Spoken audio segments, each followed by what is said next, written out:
Hello, everybody, and welcome to the Whiskey Dictionary. Today, we're going to be talking about Writer's Tears Copper Pot. Now, this is a whiskey I've walked by 100 times, like many others, but still, this one feels a little bit special because I've always been interested in the name, but I've still just never picked it up. And I think part of the reason for that is that, oddly enough, in my location, the Copper Pot and the Double Oaked are actually less common than the cask strength, which is only released once a year. It'd be like saying, hey, I can't find Elijah Craig, but I can find Elijah Craig, barrel proof. It just doesn't make any sense. So I ended up seeing the Copper Pot up in New Hampshire a few weeks ago, and I was buying all of my whiskeys for Irish Whiskey Month, and I figured I'd pick it up anyway. So it was about time I learned about Writer's Tears, and I want to share what I've learned with you guys.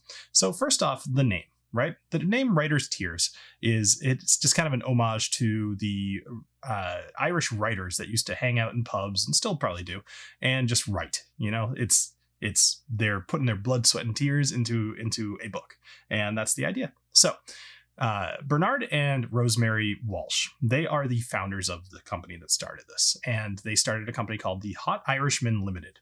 And the idea here was that Rosemary used to make Irish coffees for a bunch of people because she used to run a ski chalet. And after they would finish dinner, she would make 20, 30 of these Irish coffees. And she just said it was like laborious and kind of awful. So they wanted to make an Irish cream liqueur that could save a lot of time. And they did exactly that. They call it the Irishman Cream Liqueur. And they started that in 2005 and they loved it. And they thought it was going well. So then they decided, hey, you know what? Let's get into whiskey. So they got in touch with the Irish Distillers, which is a company out of Ireland. And they sourced some whiskey in kind of a long-term contract. And they put together the Irishman. And they sold it as that. And things were going well. A few years later, in 2009, they started Writer's Tears. Now, here's where the story kind of turns for me. And this is kind of a me problem, but I think more just an industry problem and realistically just a world problem. So bear with the rant, I suppose. Every time I'm doing research on these brands, I come across the exact same story. Person A, B, C, D, whatever, has an awesome idea, wants to do something, comes up with some new concept, whatever. They do that. They love it. It goes really well. They sell to a big company. Big company keeps doing it to a lesser degree, and it loses all the heart. Maybe it tastes close, but there is definitely this intangible feeling about Brown-Forman, owning a thing, or Suntory Beam owning a thing, versus mom and pop, craft distillery. It's something intangible, and it drives me a little crazy because it's just every single time I go to research these whiskeys, I want a cool story, and here's a cool story, and then they got bought. And now, I don't begrudge the Walshes. They came up with something cool. People like it. They should get to retire and they should be able to be happy. Now, I will say Bernard is still in charge he's a managing director. I have no idea what kind of influence he has over the product. I'm sure if his name is still on it, he probably still cares. But what bothers me about this is people just losing passion for a thing that they love doing. And I get that's human nature, but it's always sad to read about. So, bringing this back around to the whiskey, there are 8 different expressions of Writer's Tears. They range from the Copper Pot still and the Double Oaked to more exotic things like Mizunara and ice wine casks, not to mention the cask strength, which I mentioned earlier. So now let's talk about the actual metrics of this whiskey here. So we've got a 40% ABV whiskey. It's no age statement. It's matured in ex-bourbon barrels. Its mash bill is 100% malted and unmalted barley. It's non-chill filtered, and it's about $40. All right, so all of that aside, if the whiskey itself isn't good, then none of that matters anyway. So let's go ahead and give this a try. Anybody else love to, do you guys do that too? I don't know. Maybe I'm aggressive. Maybe I just like to slap the bottle. All right, let's go ahead and give it a nose. Nose is pretty simplistic. It's definitely got heavy bourbon barrel influence here. First thing I'm getting is cinnamon, and that kind of carries through for quite a bit. Then you're getting kind of a floral note, a little bit. Vanilla. Little apple.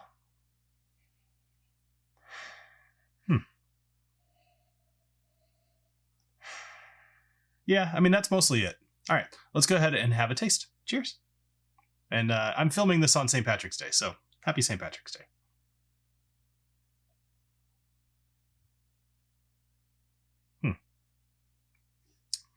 Well, it's definitely pot still. It's got that flavor, the pot still flavor. But more specifically, we've got something interesting. This reminds me a lot of a Speyside whiskey called Copper Dog. And I actually went back and I looked at my notes from it, but my notes don't really match up to the notes I'm getting here. So I started questioning myself. I'm like, why is that something that's reminding me of this? And I realized that I actually think it's just that my tasting has gotten a little better, because it does actually have, the Copper Dog has some of the notes that I just nailed on the nose on the taste. This one has kind of the same things, but then more. So I think my tasting's just gotten better. But interesting enough, if you happen to have two of these together, I don't have the Copper Dog anymore, but if you happen to have both of them, try it out and let me know if you think that the two are at all similar or if I'm totally out of my mind. Aside from that, actual tasting notes here. Honey, orange, apple. Like I said, that pot still kind of coppery note. It's a little bit thinner than I'd like it to be, but it is 40%. That's fine. It's interesting how different whiskeys can be different at 40%. I'm not even talking about ones that have been finished differently. Just sometimes they're just different at 40%. Some of them are viscous, some of them are thin. But anyway. I'd say there's a little bit of pineapple in here, actually. Just strange. But not unpleasant. So like green apple, pineapple, pot still, cinnamon, honey, orange. Lots of stuff. All right, well, let's take one more sip. So let me give this an overall. So the Copper Pot from Writer's Tears. This one is a little bit on a line for me. And when I think about the price of $38, and I think about some of the other Irish whiskeys in that range, I feel like I want to give this one just a try it. I think this one is, you're not going to be sad that you bought this, but I don't think it's something that you need to necessarily pick up. Especially, and I will say that I had quite a few people comment, and actually now's as good a time as any. So here's how you guys thought of this whiskey. So 556 votes, 5% of you said to stock it, 13% said to buy it, 17% said to try it, 6% said to ignore it, and 59% said that they've never had it.